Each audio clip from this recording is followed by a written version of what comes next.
Hello, my sisters. Welcome to another wonderful episode of the When Marriage Hurts podcast. My name is Ola Davis, and I'm your host. And this is episode number 50. Can you believe it? It's episode number 50. If you've been listening to the podcast since February of 2022, which is when I actually released the first 3 episodes, and you're still here, I really want to say thank you. Thank you so much for even allowing me into your space to chat and talk about marriage. It's a privilege that I do not take for granted. And if you haven't been here for that long, that's fine too. You're here listening to this episode today, and I want you to know that I appreciate you. I appreciate when you send me messages over social media, when you reach out to me to let me know that this podcast is helping. And I'll let you in on a secret, okay? I'll just mention this real quick.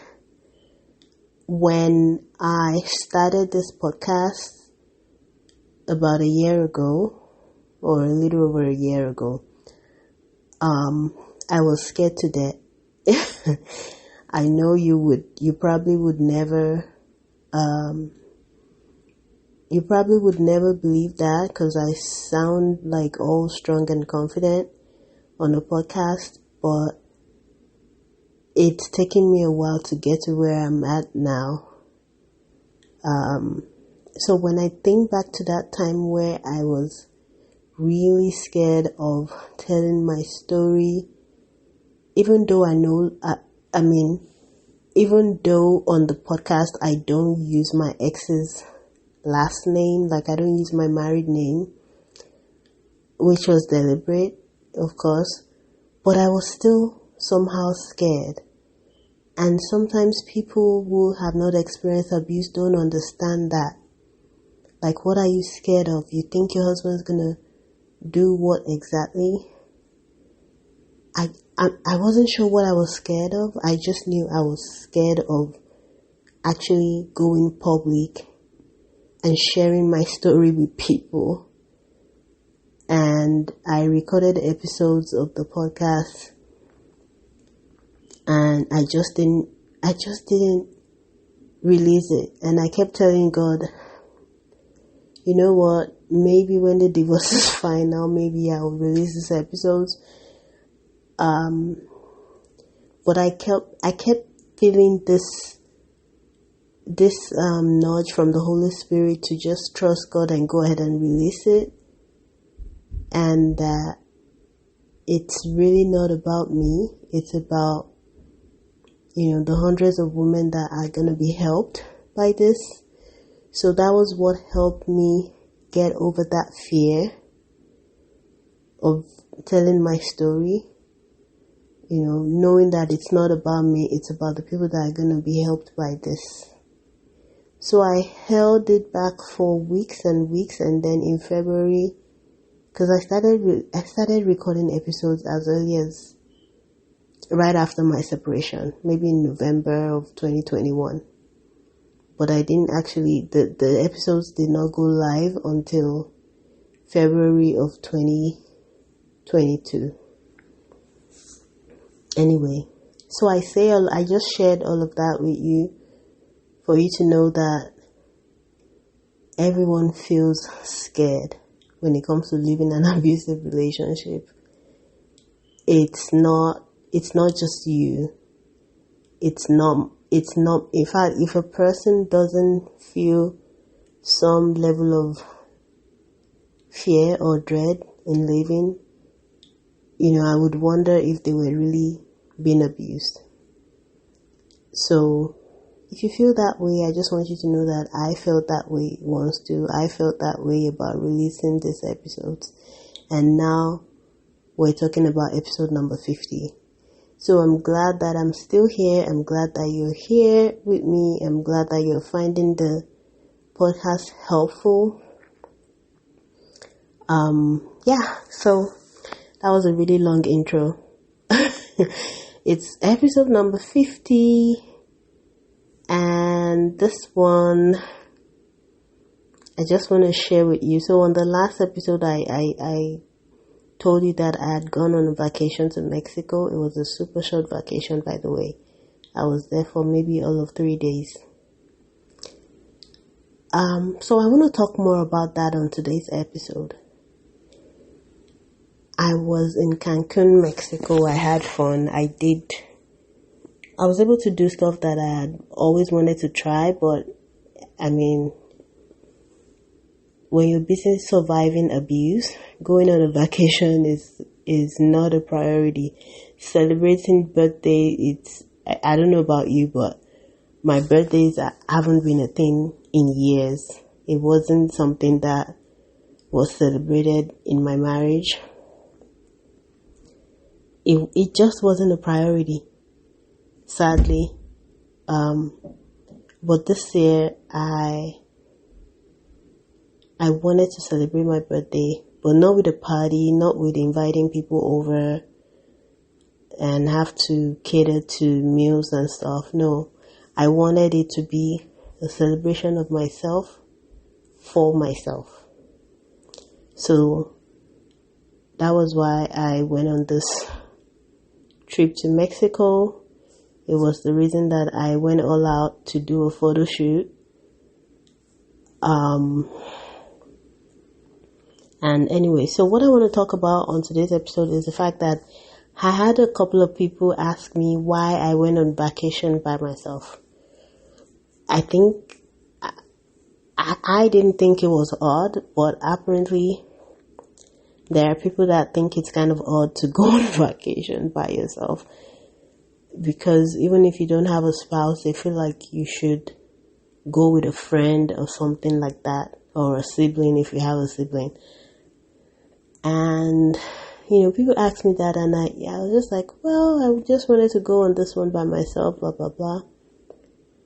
But when I had time to reflect on the questions, I'm telling you, I think the most sincere response that I could think of, which I never actually gave to anyone, but what really came to my mind was, well, I decided to go on a vacation because guess what? I'm a grown-ass woman who's able to book a hotel room and book a flight to Mexico all by herself. Like, you can do that as an adult. Once you are of age, you can book a hotel room and you can book a flight to wherever. Like, there's just this... If a man were to go on a vacation by himself, I don't think anyone would, ask him such questions. But there's this thing about us as women that we're still looked upon, and I'm not trying to accuse people that ask me this innocent question, right? But I'm just talking generally. We're looked upon like almost children, especially when religion is in the mix. The whole thing with patriarchy, where women are looked upon kind of like children. So, I don't know, maybe I was thinking too deep into that question, but it's something that I want to attempt to dissect on today's episode. One reason that I thought it was good for me to go on a solo vacation is that I wanted to enjoy my own company again. I wanted to be very comfortable being by myself. And you might think to yourself, well, Ola, now that you're divorced and it's just you and your kids, aren't you by yourself? No, not really. I always have my kids with me. I'm a single mom. I always have my kids with me. I'm always taking care of my kids. I'm always, even on a day where if I'm off work and my kids are in school, mentally I'm still taking care of my kids. So I'm never really by myself. yes, I don't have a spouse, but I always have my kids with me. When I went on the solo vacation, the kids stayed with their cousins, and it was just me. And for 3 days, it was just me. There was nothing to distract me from myself. I think that's a good way to put it. There was nothing because as moms, sometimes, especially when we're in survival mode, and if our kids are still young, even when our kids are grown and having families of their own, we sometimes use caring for our children as a distraction from ourselves, as a distraction to just be with ourselves. For those 3 days that I was away, there was nothing to distract me from myself. I slept in the hotel room by myself and woke up there alone as well.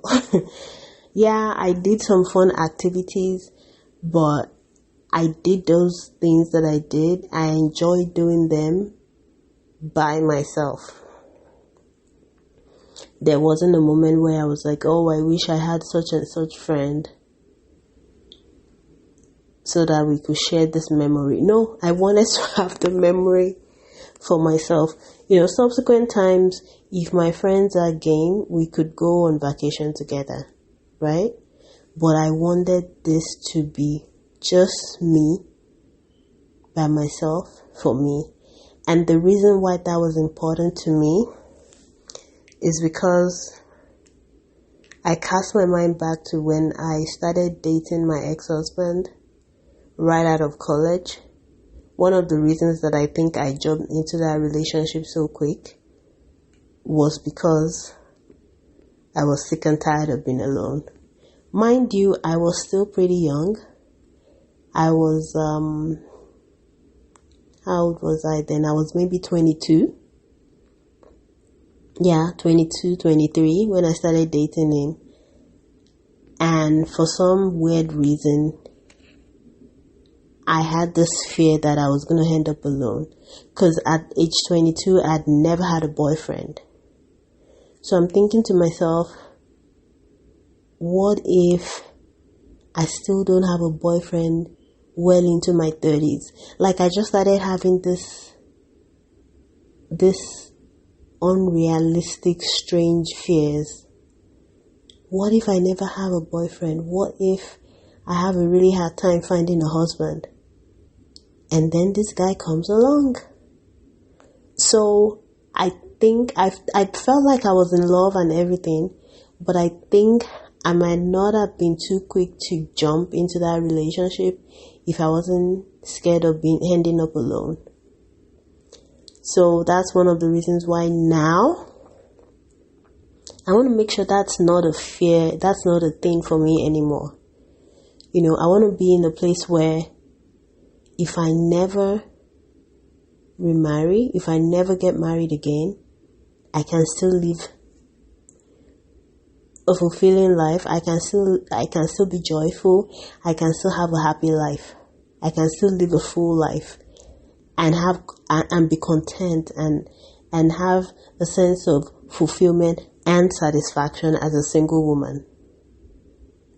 Because I feel like if I don't have that, there's nothing stopping me from jumping into another abusive relationship. The fact that you've learned some things about abuse and you can now maybe recognize patterns and whatnot does not necessarily mean that you are immune from getting involved with another abuser. Ladies, that's why it's important for us to heal. Because separation or divorce does not heal you. It's not an antidote in itself to healing all the abuse that you've suffered over the years or for however long you were married. It's just the first step. Okay? So, yeah, that's why it was really important for me to go on this trip by myself, to feel comfortable in my own skin, feel comfortable in my own space, feel comfortable in the company of myself. I know this is probably sounding weird for some of you, but I know there are people that can also relate. For some of us, some of us never really had a chance to be alone. Now, I had a chance to live by myself before I got married. But for some of us, we were just still living with our parents, and then we get engaged to a guy and straight, just moving with the guy. And I have heard from women in their 50s and 60s who have never lived by themselves before, because they married, either they married so young or they were still living with their parents when they got married. And just the whole thing of being alone or even living alone kind of terrifies them.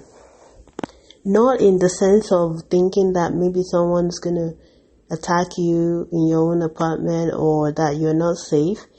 It's just this feeling of, oh, now I'm going to be by myself. So that whole thing of fear of either being alone or living alone, it's kind of intertwined, I think. And I just didn't want to have that anymore. Another reason is I'm of the opinion that if I'm able to live a full life all by myself, then inviting someone into that life is an option. It's not something that is of some necessity, if that makes sense to you. So, like, I was on social media the other day and I heard a pastor say something that was fascinating. It was like, some of you are praying to God for a life partner, but you don't even have a life yet. And I was like, wow, that is fresh, and I had to like take some time to think about that. Like, really, there is some sense in that, for people who want a life partner anyway, it's important that you have a life. So if I'm not able to like have a life, if I'm not able to enjoy my own company, if I'm always waiting for a friend or a boyfriend or a spouse or something to go on a vacation, then there's something missing and there's something lacking. So, anyways, I think that's what this episode is all about. I'll think of a title, but I hope that I might not be articulating this the best way possible, but I hope you're getting my point. There could be an underlying fear of being alone. Some of you are listening to me right now, and your anger about living an abusive marriage isn't so much finances or even a career. And I mean, there are people who have those kind of barriers, but for some women, that's not the main barrier. The main barrier for them is that there's this fear of being alone. And when I say fear of being alone, I'm not just talking about being alone and not having a spouse. I'm also referring to being alone because you fear that you're going to lose some friends. You fear that maybe you're the kind of person that 95% of your friends are friends from church, and you feel like you saying you no longer want to be married to an abuser could mean the loss of those friendships. So when I say fear of being alone, I'm not just talking about your spouse. I'm talking about other relationships that are important to you. For some of us, it's that we know that our family of origin would never support us getting a divorce, and that makes us feel stuck. And we know for a fact that we're going to be like ostracized and whatnot, and practically kicked out of the family. And that in itself can feel more scary than leaving the abuser. But ladies, we have to get to a point where we would still feel bad about it. Nobody wants to be abandoned. But you can get to a place where you can truly look at yourself in the mirror and say, it doesn't matter. It's gonna hurt, but it doesn't matter who deserts me now. As long as God is with me, as long as I have that promise from Jesus that says He will never leave me nor forsake me. Because Jesus never said He would never leave you nor forsake you so long as you fit into the norm or you make everybody happy. No. He just said, I will never leave you nor forsake you. And that has to be enough for us. It has to be. Because if that isn't enough for you, you will find that you would begin to make important decisions in your life based on what people think, based on how many people are going to be happy with that decision. And we know that's not going to do us any good. But when we get to a point where we're like, you know what, I love my friends, I love my family of origin, I love these people, but if they want to desert me because I'm taking this important stand, that's fine with me. I'm still standing with Jesus. That's all that matters. When we get to that point, I'm telling you, when you get to that point, the enemy has nothing on you. It's going to be challenging. It's going to be difficult. Some relationships are going to change. You would want to find distractions that could distract you from the fact that you're by yourself. It's going to feel weird and strange. But there's a strength that develops that comes from that you're going to find useful as you continue on this healing journey. So sisters, don't be feared of, don't be, what am I saying? I think I'm getting a little tired, so I'm just using the wrong English words. But what I was going to say is, don't be scared of being alone. The fear of being alone, or being abandoned, can make you make wrong decisions. It can put you in a situation where people, it puts you in a situation where you're easy to manipulate. Because you are now desperate and you will do whatever just to make sure that you keep certain people in your life. So begin to cultivate the discipline or the habit of enjoying your own company. Not always feeling like you have to fill the space. You have to fill the silence with something. So I hope that helps somebody. For those of you that have been sending messages to me on social media, thank you. If you've never visited us on social media and don't even know where to find us on social media, we're on Instagram at When Marriage Hurts. We're on Facebook. It's a private Facebook group called When Marriage Hurts. You can send me a direct message. You can post directly on the group. You can post anonymously. Just reach out to me one way or another. Let me know if the podcast is helping. And one other important thing that I would like to hear from you ladies is topic that you would like discussed on the podcast. I think that would really, really help. If there's something that you would want to hear on the podcast that you've never really heard, but you would think it would help you or help a lot of other people, please let me know. Let me know, and I'll, consider it. I hope you have a wonderful, wonderful week ahead. And remember what the words of Jesus. He said, "He will never leave you nor forsake you." Have a wonderful week, sisters.